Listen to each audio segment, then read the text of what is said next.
بسم اللہ الرحمن الرحیم۔ السلام علیکم۔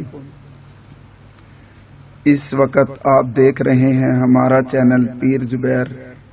اللہ تعالیٰ اپنا خصوصی فضل و کرم فرمائے اور اپنے حبیب صلی اللہ علیہ وآلہ وسلم کے وسیلہ سے ہم سب پر رحم کرے، آمین۔ آج میں ایک وظیفہ، ایک عمل لے کر آپ کی خدمت میں حاضر ہوا ہوں، اور وہ عمل ہے رزق میں اضافہ کے لیے۔ لیکن ویڈیو شروع کرنے سے پہلے آپ سے گزارش ہے کہ اگر آپ ہمارے چینل پر نئے ہیں تو ہمارے چینل پیر زبیر کو سبسکرائب کر لیں اور ساتھ میں لگے بیل کے نشان کو دبا دیں تاکہ ہر نئی آنے والی ویڈیوز کا نوٹیفیکیشن آپ کو بر وقت ملتا رہے۔ سب سے پہلے اس کو کرنے کا طریقہ آپ کو بتا دیتا ہوں کہ اس عمل کو کیسے کرنا ہے۔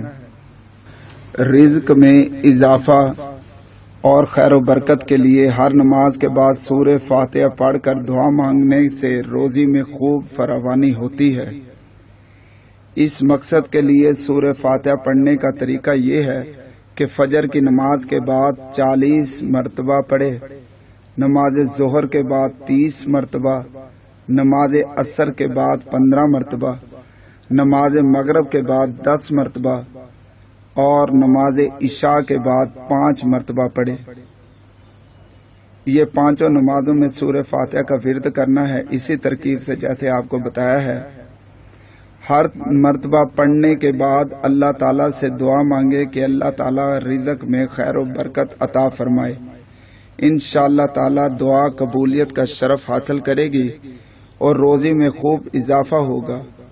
اس کے علاوہ ہر روز دکان یا کارخانہ وغیرہ جو بھی روزی کا ذریعے کا مقام ہے وہاں پر باوضو حالت میں صبح کے وقت 3 مرتبہ سورہ فاتحہ پڑھ کر پانی پر دم کرے اور دکان میں چاروں طرف دیواروں پر اس پانی کو چھڑک دے۔ انشاءاللہ تعالی رزق میں روز بروز اضافہ ہوگا، رزق میں روز بروز اضافہ ہوگا۔ اللہ تعالیٰ سے دعا ہے اس کاوش کو قبول و منظور فرمائے اور ہم سب پر اپنا خصوصی فضل و کرم فرمائے، آمین یا رب العالمین۔ آخر میں اب پھر آپ سے گزارش ہے کہ ہمارے چینل پیر زبیر کو سبسکرائب کرنا نہ بھولیں، اور ویڈیو اچھی لگی ہو تو اس ویڈیو کو دوسروں کے ساتھ بھی شیئر کریں اور ویڈیو کو لائک بھی لازمی کیا کریں تاکہ آپ کو اس طرح کی قیمتی اسلامک ویڈیوز بر وقت ملتی رہیں۔ شکریہ۔